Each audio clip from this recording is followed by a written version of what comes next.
Vida com o escritor Julian Fuchs.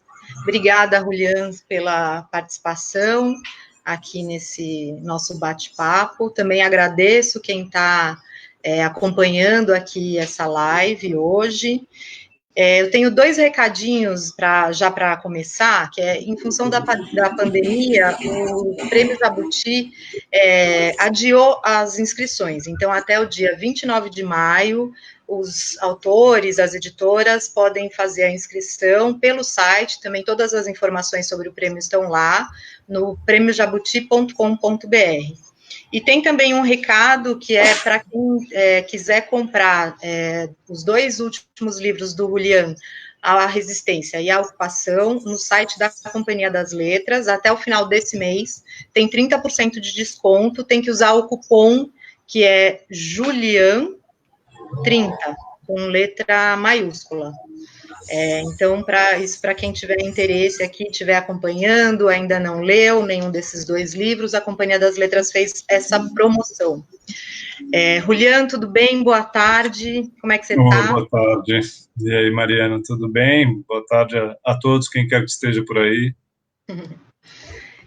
Julian, sabe que eu tive uma certa dificuldade para organizar aqui o meu roteiro de perguntas, porque as perguntas vinham uma atrás da outra, e de um lado eu queria ir logo para o presente, né, falar logo do seu último livro, A Ocupação, perguntar dele, mas, por um outro lado, essa vontade de te conhecer me passavam perguntas sobre um pouco mais da sua trajetória, assim, a sua história como escritor e tal, né? Então, hoje, para mim, você é um escritor, eu te coloco como um escritor de muito sucesso. Você ganhou vários prêmios com A Resistência, eu imagino que já tenha sido traduzido para várias línguas, né? A Resistência saiu em 2015 e ganhou o Prêmio Jabuti na categoria romance, ganhou Oceanos, ganhou Saramago, um outro prêmio que é o Ana Seghers. Ana Seghers,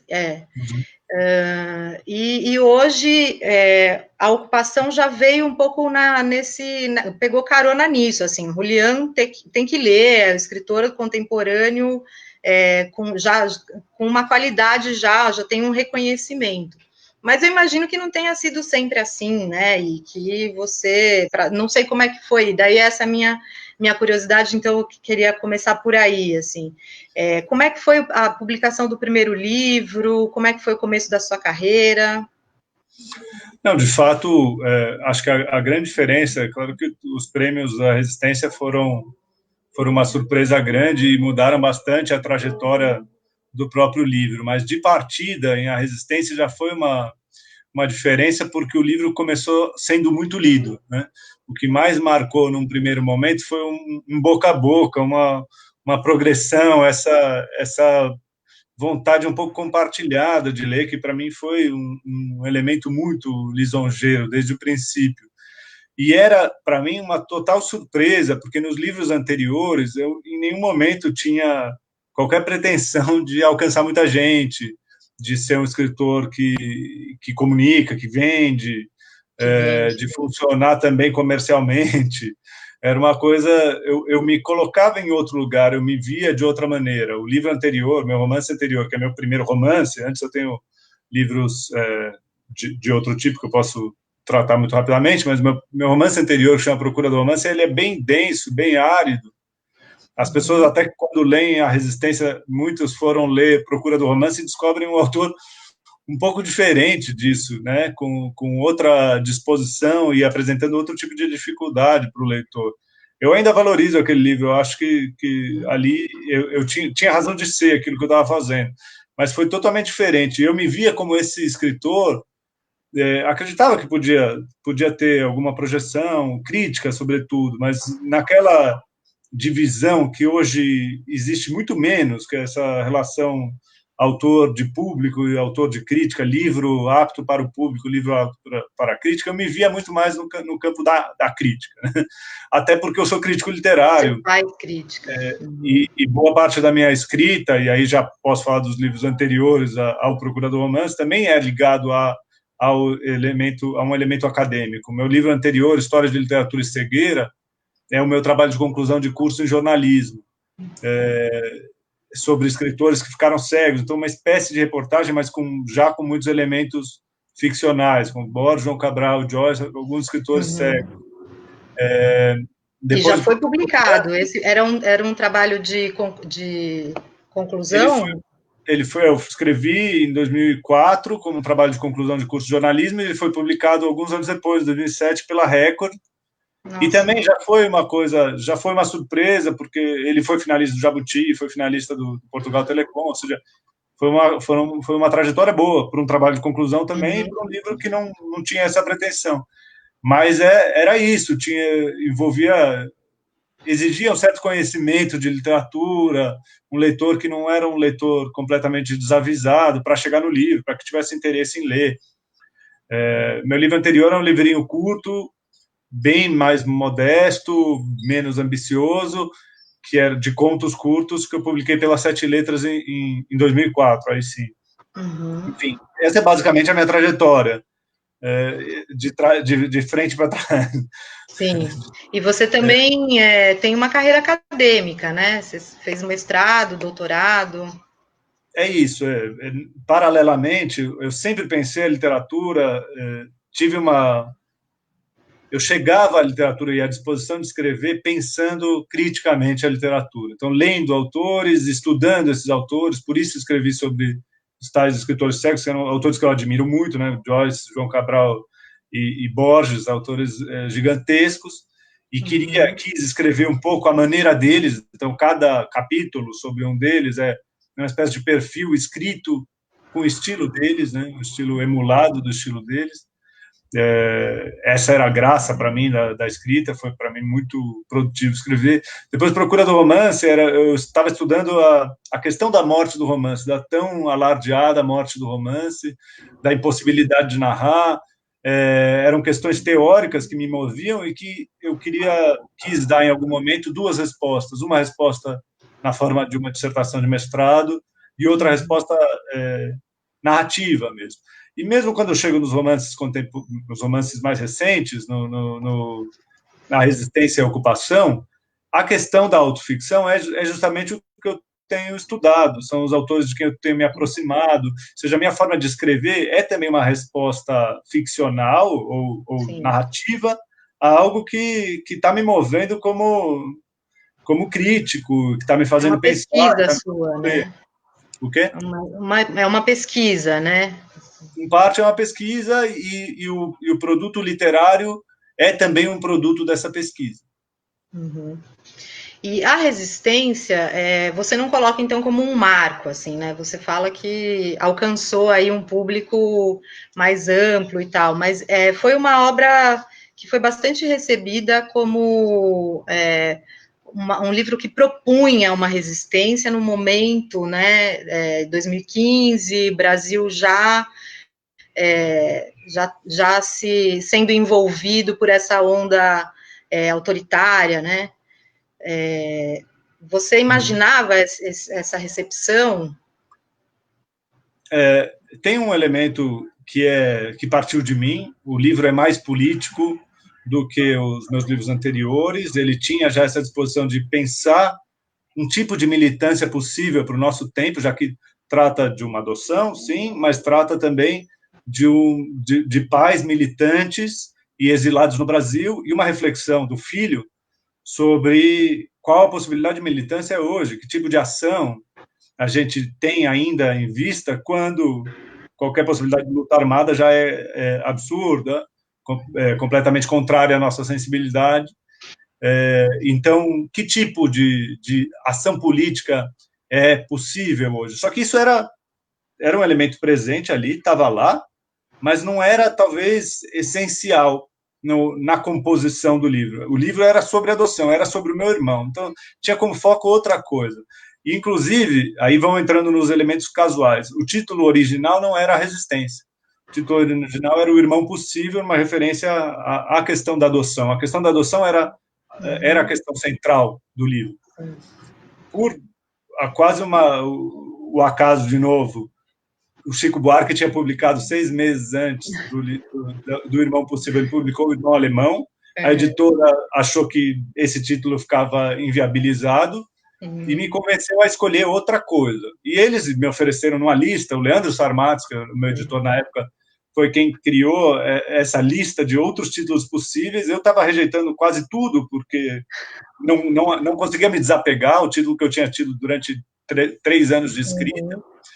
E aí, num dado momento, ali no meio da lista, eu vi a Resistência e falei, bom, aqui tem uma coisa, a Resistência pode ser, porque... E tomei o livro de volta, reescrevi partes do livro, porque aí a questão da resistência ganhava centralidade, então toda a reflexão em torno da resistência, que estava lá realmente muito presente, precisava ser trabalhada minuciosamente, cuidadosamente, né? Porque o leitor daria muita atenção a tudo que aparecesse a partir disso, com essa palavra.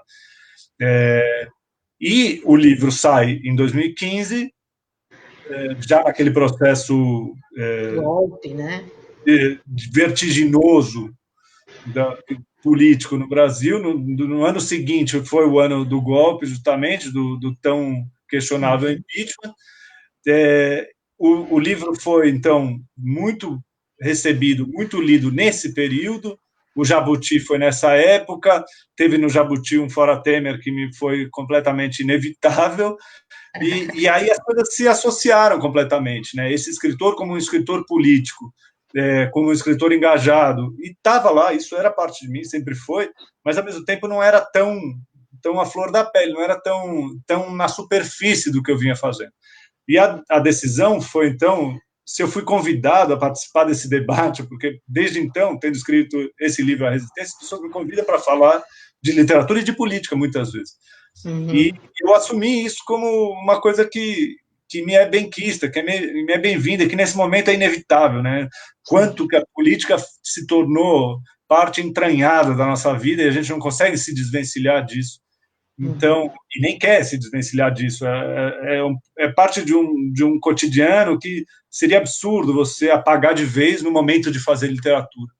Então, assumir isso, e a ocupação é, desde o princípio, um projeto que tem seu viés político, sua dimensão política. A gente vai falar daqui a pouquinho da ocupação. Eu queria ainda explorar mais a resistência, que a ideia de exílio, assim, o tema do exílio é muito interessante, né? Acho que ele marca profundamente, mesmo no caso você que é o filho, né? E que nasceu aqui no Brasil. Mas eu me pergunto se é possível se dissociar desse exílio dos seus pais, se você também... Como é que fica essa identidade do filho de pais exilados? Então, desde o início, nesse livro, mas muito antes do livro, né, ao longo da minha trajetória, a questão do exílio se colocava muito mais como indagação, como interrogação, do que como afirmação identitária, né?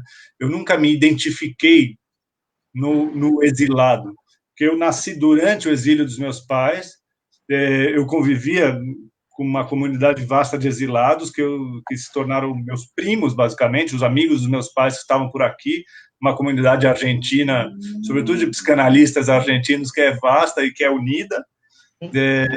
Enfim, eu tinha grande identificação com esse grupo, mas a figura do exílio nunca me foi exatamente reconhecível, né? Li muito sobre exílio, antes mesmo de escrever sobre isso, mas também para escrever sobre isso, e nunca o reconhecimento é pleno do discurso comum sobre o exílio, da descrição mais corriqueira sobre o exílio. O exílio é sempre uma coisa soturna, triste, dura, insuperável em algum grau.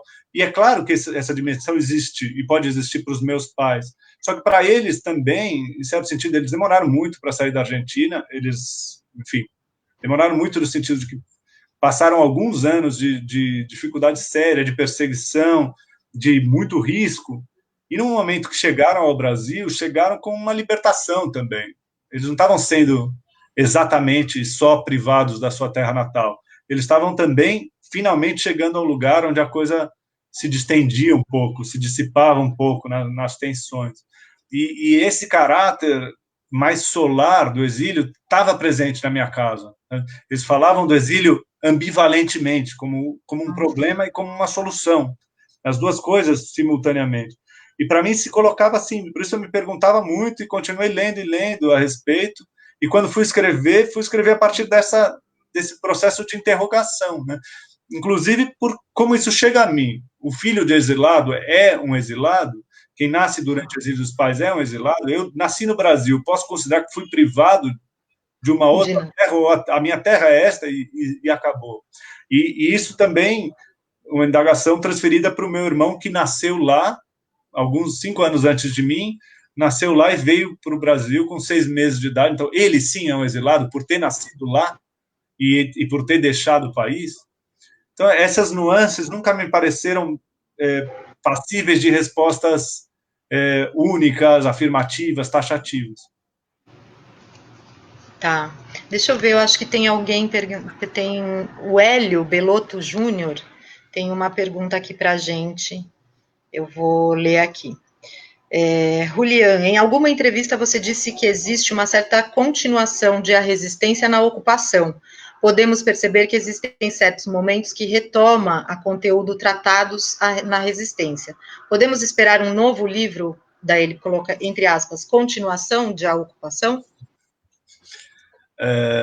A princípio, eu estou pensando esse conjunto de livros como um díptico, né, uma dupla de livros, não é uma trilogia, e nem diria que chega a ter o grau de semelhança e de sucessão, de continuidade próprio das trilogias. Né? Claro que trilogias são feitas de muitas diferentes maneiras, mas não há, de fato, uma preocupação com continuidade. Por exemplo, é indiferente para mim qual livro é lido antes. Se um leitor quer chegar na minha obra, que comece por onde desejar. Não há uma preocupação com continuidades, como eu disse. São dois olhares, só que há um projeto comum, né? São dois olhares para a forma como as vidas individuais são interferidas pelas trajetórias políticas, pelas decisões coletivas. Então, essa relação dialética entre coletivo e indivíduo está colocada fortemente nos dois livros, talvez mais explicitamente em A Ocupação. Num caso, é uma indagação sobre a política do passado, né? Um olhar para a política no passado, e, no outro caso, um olhar para a política do presente. Num caso, um pouco mais pessoal mesmo, mais familiar, fechado no seio familiar. No outro caso, o elemento familiar muito presente, mas não conformando um todo. Eu sinto que foi uma espécie de, se há um trio de livros, esse trio se expande em direção ao passado. Algumas pessoas estão lendo assim, não uma dupla, mas o Procura do Romance como parte já desse projeto, porque lá já tem o Sebastián, que é esse meu narrador alter ego, lá já tem essa relação Argentina-Brasil, lá já tem esse olhar para a configuração familiar, e basicamente tem um escritor tentando desenvolver a sua razão para escrever e tentando entender qual a pertinência que a literatura pode ter num tempo como o nosso. Então, o projeto ele se alonga para trás e, nesse sentido, talvez venha se alongar para frente. Quando eu escrevi A Resistência, eu não pensava em escrever A Resistência e a Ocupação. A ocupação veio depois, como uma consequência inevitável, mas que se deu a posteriori. E agora eu também não consigo enxergar o próximo livro que vá ter relação direta com esses livros anteriores. Eu sei que esse jeito de escrever autoficcionalmente, me aproximando muito da minha própria vida, com uma voz, com um narrador muito semelhante a mim, esse meu alter ego, que é Sebastião, esse não me abandona tão cedo. Então, eu vou continuar com ele, só que procurando nunca me repetir, né? A ocupação, eu sinto que não é uma repetição da resistência, não tem essa continuidade no sentido mais pueril, mais rebaixado de um projeto literário. A ideia é que o projeto se reconstitua, que ele renasça a cada livro. Então, eu espero que ele renasça semelhante e diferente no livro por vir. Tá, obrigada pelo Hélio também pela pergunta. Eu, assim, gosto muito do que você escreve, muito. E lendo A Ocupação, tinha momentos que eu falava assim, ai não, ai não, ai não. Como se tem passagens que daí é o Sebastián pensando, mais reflexivas, assim, e nesse momento, para mim, assim, doía, sabe? Então, ler você, assim, me dá muito prazer, porque eu acho altíssima qualidade. Por outro lado, dói. Assim, tem o prazer e tem a dor, sabe? Então, você tinha momentos ali falando da solidão, né?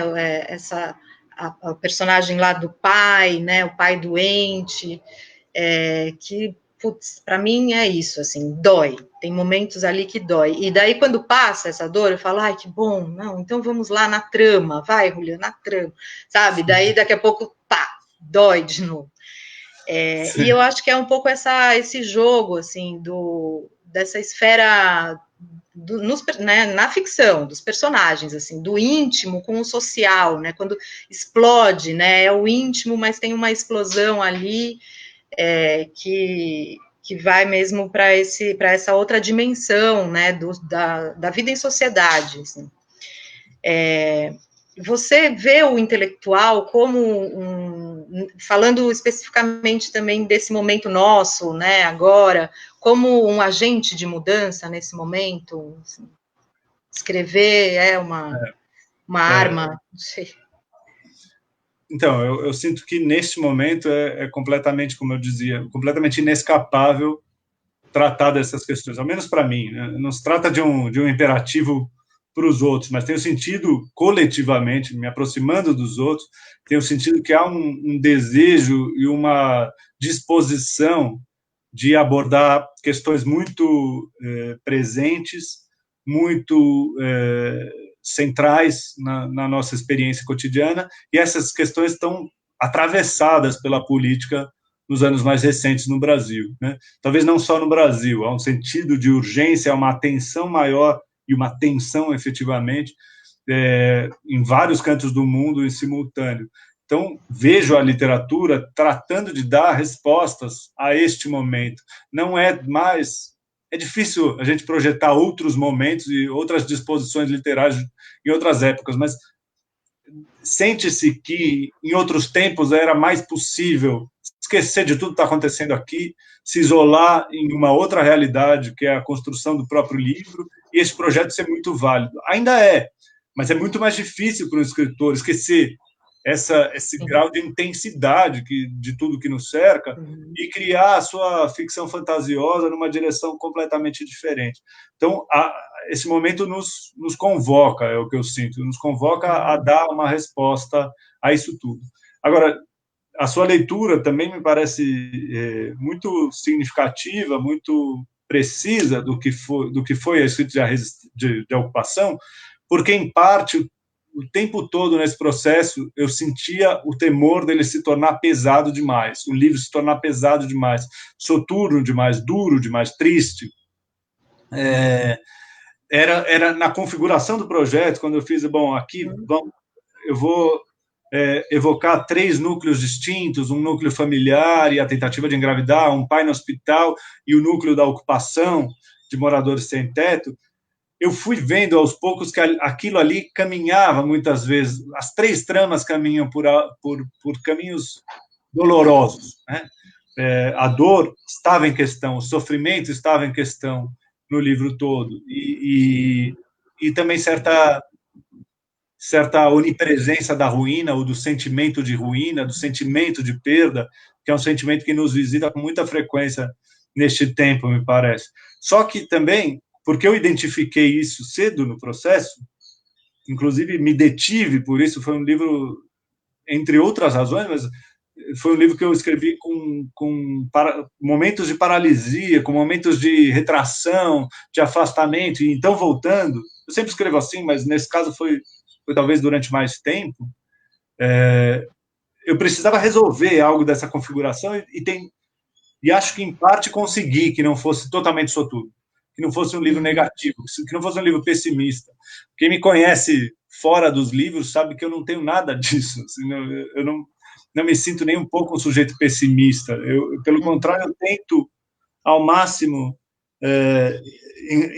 procurar um elemento de esperança, um olhar positivo para o futuro, porque ele me parece muito mobilizante. Mas está lá, eu acho que está lá, o amor está lá, né? Assim, Sim, a dor, mas o amor, certa esperança, e essa esperança que não seja uma esperança vaga, que seja fundada num olhar para o futuro e fundada numa ação possível.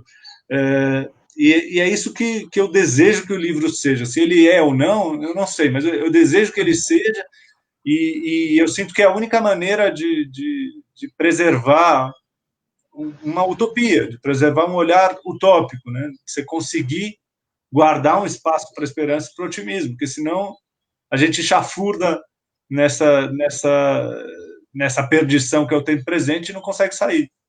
Uhum. E a ocupação também, eu acho que deve sempre ter essa pergunta sobre a história fora do livro, né?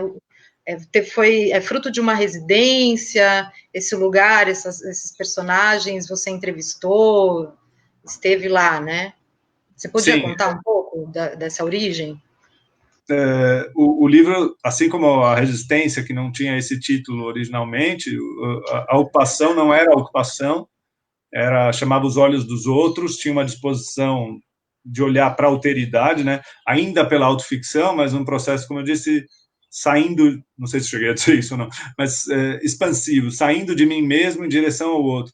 Procura do romance muito fechado em mim mesmo, a resistência num núcleo familiar, meu irmão, meus pais, e a ocupação, que era Os Olhos dos Outros, uma ideia de justamente contemplar, observar algo mais vasto, mais amplo do que a minha própria família e a minha própria intimidade. Então, tinha essa proposta expansiva. E quando eu comecei a escrever esse livro, escrevi 2 capítulos muito iniciais e estava ainda projetando o que ia ser tudo aquilo, eu recebi um convite para fazer uma residência artística numa ocupação de moradores sem teto no centro, uma coisa assim, ainda naquele momento aberta, vaga, curta, fique aqui alguns meses só, observe e faça o que você quiser com isso. Então, poderia ter ido e fui e escrevi um artigo para o Ilustríssima sobre a entrada, porque era na ocupação do Hotel Cambridge, e acabou sendo no período em que se deu a entrada na ocupação 9 de julho. E eu acompanhei aquele pessoal na sua vida ali interna, mas também nessa ida para o outro prédio, e o nascimento de uma outra ocupação que é muito forte, vital hoje. Então, testemunhei aquilo tudo e escrevi para um jornal. Poderia ser tudo o que eu fazia naquela ocasião, não precisava ter feito mais. Só que o sentimento era que guardava uma relação muito estreita com o projeto que eu estava executando, com o romance que eu queria escrever. E aí o romance deixou de ser Os Olhos dos Outros e passou a ser a ocupação. E construindo, aí sim, também porque eu enxerguei que nesse título se construiu uma relação entre os 2 livros, que evoca a palavra de ordem fundamental do presente, que é o ocupar e resistir. Né? Sim, nossa, que doido, né? Assim, como não dá muito para planejar, né? Como é que vai, o que vai virar? Sei, eu acho que a gente planeja e se deixa transformar, né? Também essa é uma diferença que me parece grande na minha própria trajetória e na maneira como a literatura tem sido feita no Brasil hoje. Se antes você tinha mais escritores fechados em seus próprios projetos, fechados nas suas próprias casas, concentrados na sua visão do que a literatura deve ser, hoje você vê um processo de muito mais diálogo e abertura e troca. Então, se dá neste tipo de encontro e eventos literários que são fartos e outros tipos de intercâmbio, e aí a percepção de que a gente não decide sozinho o que o nosso livro vai ser. Procura do Romance foi um livro que eu escrevi convicto do que eu queria fazer. E ele foi muito menos comunicativo e alcançou muito menos as pessoas, ressoou muito menos nas pessoas do que os outros livros, que são livros dialógicos. São livros que convidam ao diálogo, convidam à aproximação, convidam a entrada na intimidade do outro. O leitor entra na minha intimidade e eu estou meio que apto ou disposto a entrar, a ouvir outras intimidades, né? O processo da escrita e da ocupação é bem isso, é ouvir a intimidade daqueles ocupantes e me deixar ocupar, né? A proposta também é de uma literatura ocupada pelo presente, ocupada pela política e ocupada também pelas vozes dos outros, e nesse sentido aberta ao imprevisível. Né? Que bonito. Julian, e você sabe que eu fico sempre num desafio assim de convencer as pessoas a lerem a literatura contemporânea, né? Então eu tenho uma tia assim que é uma grande leitora e tal, e ela fala: "Mas Mariana, é tão curto, né?" Ela gosta, sabe, ela gosta de romanção e tal, e os clássicos. E é claro que assim, o clássico é aquele que nunca deixa de dizer, né? Me parece, assim, tá sempre, tá ali, tá vivo.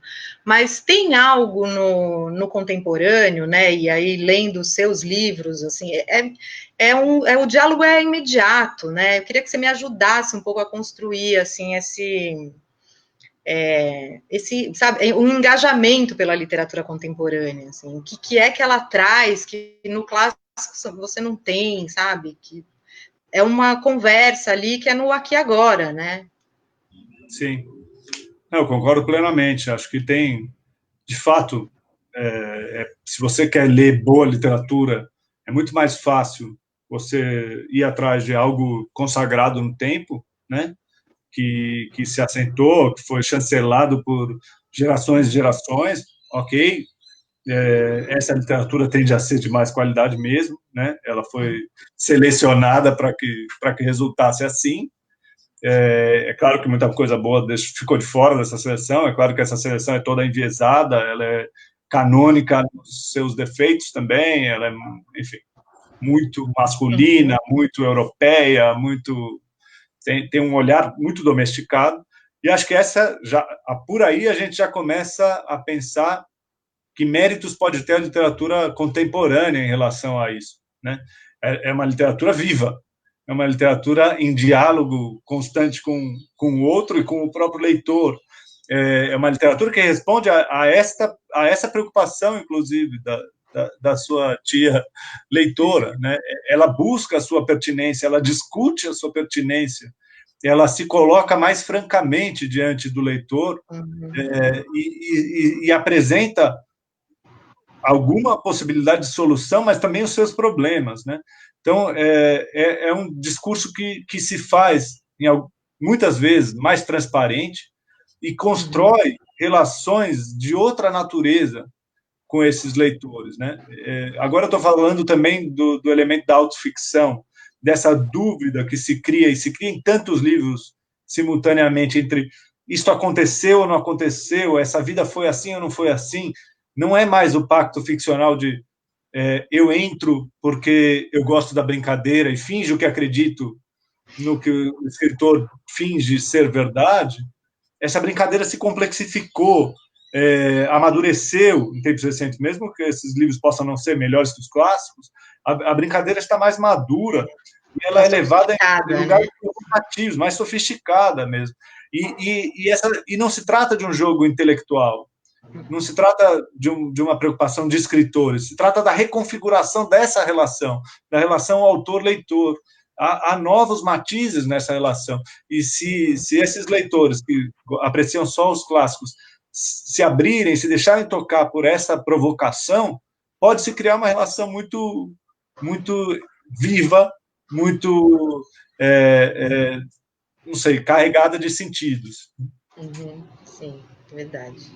Vou. Eu não sei se ela está me assistindo aqui, mas eu vou tentar ainda com essa sua ajuda.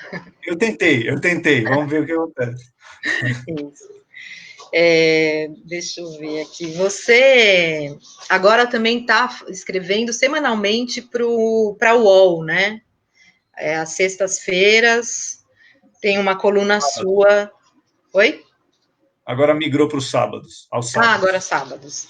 E falando um pouco desse momento, né, hoje, presente, assim, tá sendo, como é que tá para você escrever, assim, nesse pandemia, pandemônio enfim, a toque de caixa, assim, uma vez por semana, como é que você lida com...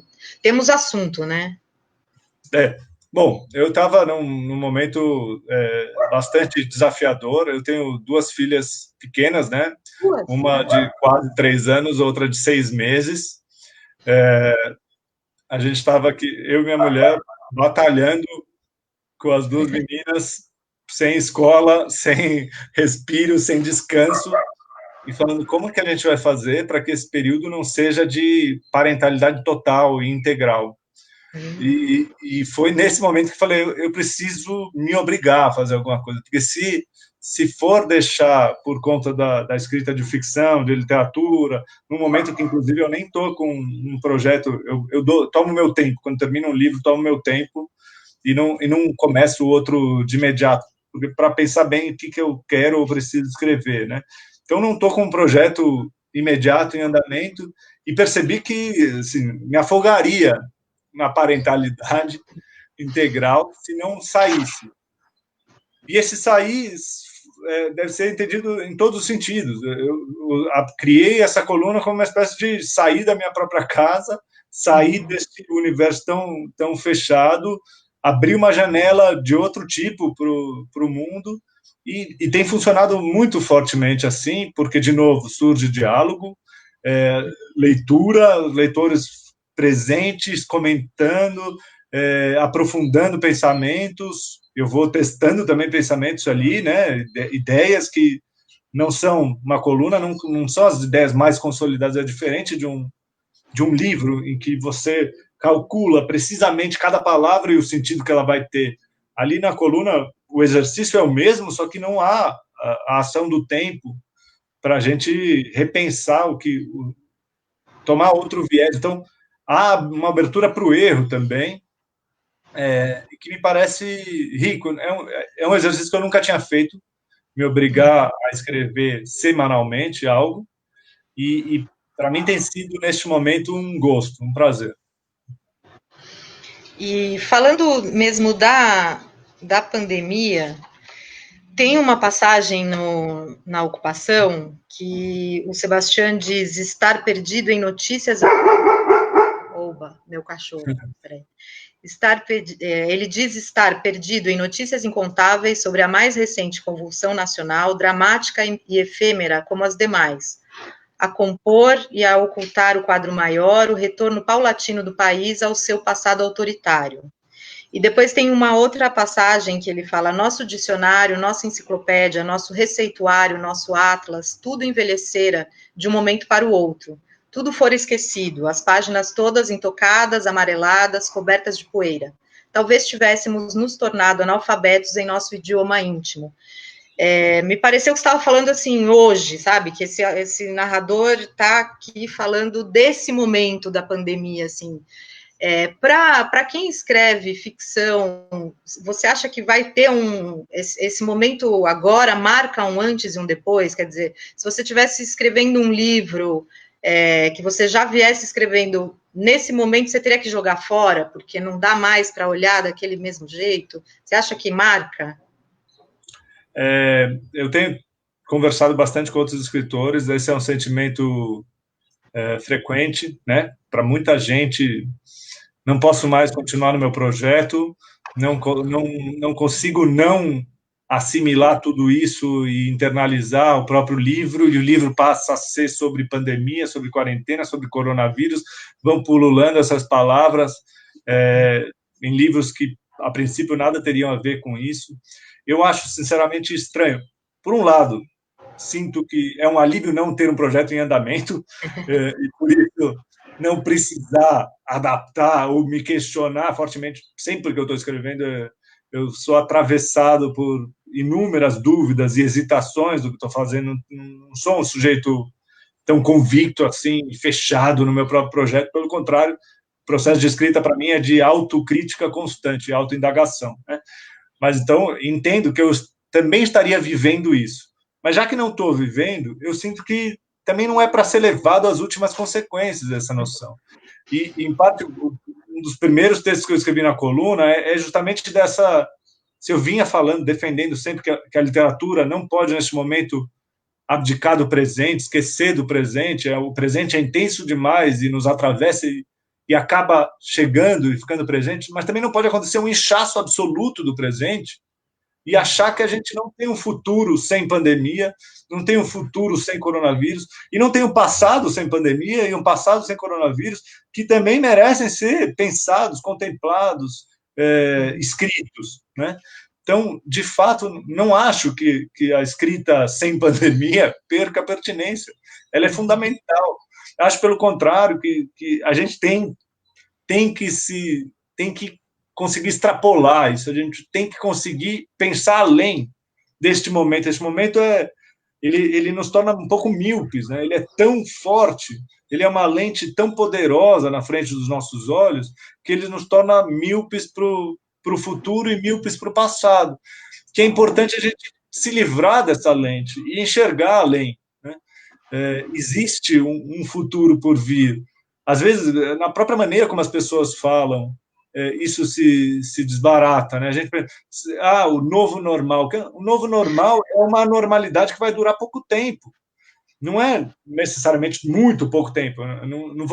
Não sou epidemiologista para arriscar aqui quanto tempo. Mas o novo normal não é um normal. Ele é mais um elemento da anormalidade que a gente tem vivido e a gente vai chegar a uma nova coisa. Essa nova coisa se assemelha provavelmente mais à pré-pandemia do que à pandemia em si.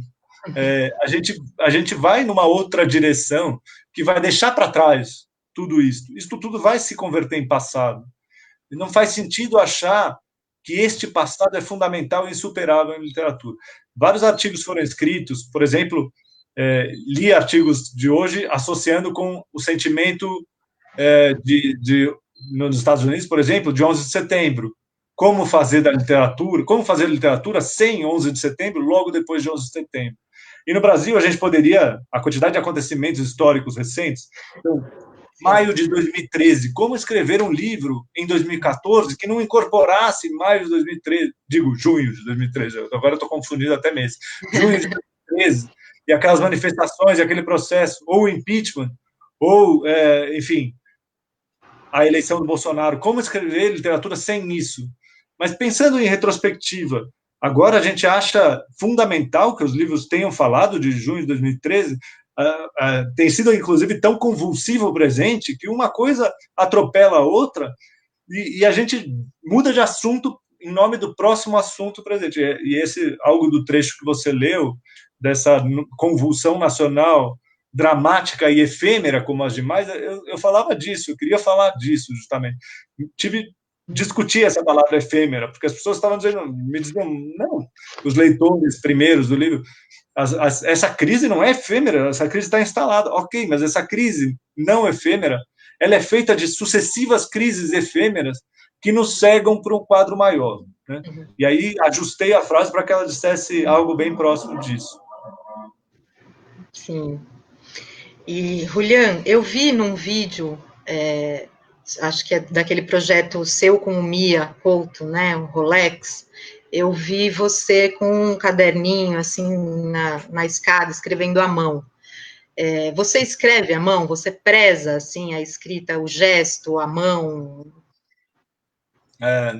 Não, ali tem um quê de performático, né? O projeto com a Rolex era a escrita da ocupação foi toda em diálogo com Mia Couto, simultaneamente com a residência artística no Cambridge, tinha uma coisa completamente oposta a isso, que era um patrocínio da Rolex para que houvesse um diálogo entre um escritor mais experiente, mais consagrado, que era o Mia Couto, e eu. Então, o livro foi todo construído em diálogo com ele, e ele é um dos ocupantes do livro, escreve um dos capítulos, né? Uma troca de cartas que a gente faz. Mas, enfim, esse processo foi todo também muito documentado, ele era filmado constantemente. Então, a gente tinha que estar fazendo coisas diante das câmeras. Fazer anotações, ali tinha um quê de performático, eu não vou negar. Eu prefiro mentir pouco na minha literatura, no comentário Mas estava sobre... lotado de anotação ali, estava cheia a Mas não é página. que eu não faça anotações, não é que eu não faço, é que eram muitos takes, então as anotações foram... que essas anotações, atualmente, eu anoto muito mais no celular. Eu anoto muito pouco. Esse caderninho que você vê que está lotado de coisas, é um caderninho que eu tenho faz algo como 10 anos. Então, tem projetos muito antigos ali. O livro infantil que eu escrevi em 2012 está esboçado inteiro ali. Depois tem coisas que vão se tornando mais recentes. A resistência, as anotações da resistência estão ali. as anotações de ocupação estão ali, todos conformam o mesmo caderninho. Eu anoto realmente muito pouco. Só que são frases que são guias para momentos posteriores. Atualmente, porque o celular está muito na mão, eu faço anotações no bloco de notas, e essas sim são muito mais efêmeras. Aí, por exemplo, a coluna é muito importante. Estou pensando em alguma coisa aqui, muito rapidamente, já anotei aqui do lado e sigo, para não precisar continuar pensando nisso. Quando a gente tem filhas, é bem fundamental, porque às vezes a ideia e a noção vêm num momento que não pode dar toda a atenção para a ideia. Então, é anotar rapidamente e esquecer, né? E voltar para o que você estava fazendo. Mas é isso, nem um pouco, não sou nem um pouco de escrever à mão.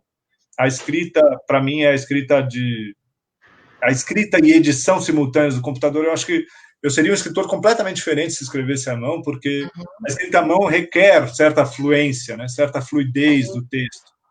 E, pelo contrário, eu tento trabalhar a frase é a minha medida essencial, eu trabalho a frase, cada palavra dessa frase, o ritmo da frase, com o máximo de atenção possível, e saio da frase quando me dou por satisfeito com ela, e o mesmo processo se dá no parágrafo, e o mesmo processo se dá no capítulo. Então, eu não avanço e depois revejo, eu avanço com a edição simultaneamente. Isso só dá para fazer no computador, né? Uhum. E eu aqui achando que você ainda escrevia à mão, que primeiro à mão. É que me preocupa muito. Eu vejo o meu filho, que está com 11 anos, ele escreve à mão e ele fala que dói, assim, porque ele não, sabe, não vai, daqui a pouco não escreve mais nada à mão, né? É um exercício, sabe? É um exercício físico. Ele fala, meu Deus, escrever à mão e tal. Né? Eu acho que cedo ou tarde todos vamos estar como seu filho. Eu apostaria. Vamos perder a prática de escrever à mão, mas talvez isso não seja tão ruim. Sem drama, né, Julián? Sem dramas. Eu acho que a gente está chegando já ao final, e você quer fechar, falar? Você está lendo alguma coisa, algum romance nesse momento? Você lê muitas coisas ao mesmo tempo? Bom, Em seguida a gente já pode concluir. Eu leio várias coisas ao mesmo tempo, não sou muito rigoroso no sentido de terminar algo para começar outro algo, nem me permito constantemente folhear livros, rever grifos, ler partes, ler capítulos avulsos, tratando às vezes romances como se fossem livros de contos, abrir a esmo certos livros. Então, para mim, a biblioteca que está aqui ao meu redor, ela é fundamental, assim, não entendo entendo que é possível ter outras relações com os livros, mas para mim é isso, são vivos, eles estão dialogando comigo constantemente. E com a disposição de escrever a coluna, a proposta foi também que cada coluna tivesse alguma relação com o livro. Essa é para mim e para o editor do UOL, isso é importante, que seja um presente atravessado pela literatura. Então, isso também me leva a pensar constantemente quem está falando isso do nosso tempo em outro tempo. Que outro tempo foi capaz de dizer algo sobre o que estamos vivendo hoje? Então, apareceu Zeba, apareceram os brasileiros mais clássicos, Machado, Guimarães, Clarice Lispector, etc. Neste momento, estou lendo simultaneamente Camus e o Decamerão do Boccaccio, que são livros de pandemia, né? Livros de epidemia, justamente para ver o que se disse sobre isso em outro tempo, como se falou sobre isso e tentando, afinal, pensar o nosso tempo através da literatura. O que não me impede de ter uma pilha de livros contemporâneos esperando por mim e nos quais eu vou chegar. Então, o Ratum está aqui do meu lado, o Itamar Vieira está do meu lado também, aguardando o momento de leitura. Li recentemente a Tatiana Salem Levi, que é um livro que é uma pena de não ter podido ser lançado, vai ser lançado assim que terminar, só que é um livro poderoso e bonito. Enfim, tem muitas coisas pluralmente acontecendo na leitura também. Que bom. Então a gente aguarda aí sábado para ler a sua nova coluna. Acho que é isso. Precisamos terminar, porque senão o Facebook ele também derruba a live. Quero te agradecer. Então, para mim foi uma honra, viu, te entrevistar. Eu queria muito saber mais, poder perguntar coisas e tal. E Eu agradeço agradeço, também quem tá. agradeço vocês e agradeço quem esteve por aqui ao lado. Eu vejo nomes conhecidos e outros não conhecidos. Para mim é sempre uma delícia sentir que estou em diálogo além deste doméstico. Então, obrigado ao Jabuti e à CBL pela oportunidade e a você, Mariana, pela conversa tão boa. Obrigada, Juliana. Até mais. Até. Tchau, tchau.